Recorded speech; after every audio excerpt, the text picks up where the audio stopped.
This may be asking you today to open your hands and let go of. Something you've been clutching very possessively.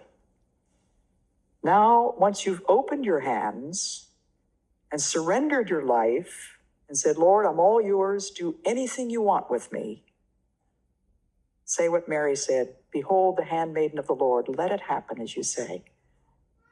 Then you're in a position, with those open hands, to take up the cross, to receive that instrument of torture.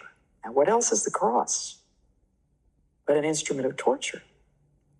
You expect it to be comfortable? It's not going to be comfortable. John H. Newman said, it is no great action done once for all, but it is the continual daily practice of small duties which are distasteful to us.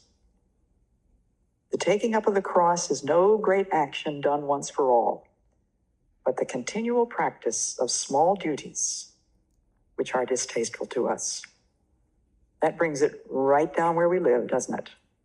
We can often look at the cross, we can get very sentimental about it, and we can think of the great saints throughout the Christian history who have been crucified literally or executed in some way.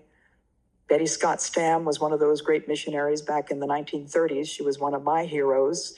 She had been in our home when I was a child. She had visited us when she was on her way to China to marry her fiancé, John Stam. I was about 4 years old. She went to China, she married John Stam, and when I was 8 years old, my father came home with a newspaper one day with a shocking piece of news, which was that John and Betty Stam had been captured by Chinese communists, stripped half naked, chained together, marched through the streets of the village, and beheaded.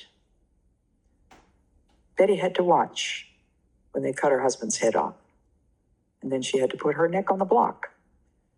Now, do you think that made an impression on this child who was 8 years old? It made an indelible impression. That lady had sat at our dinner table. Take up the cross. Now, it's not very likely, is it? God is going to ask you and me to do something very dramatic that the whole world is going to hear about. Not very likely at all. The taking up of the cross is not going to be something heroic or dramatic or enviable.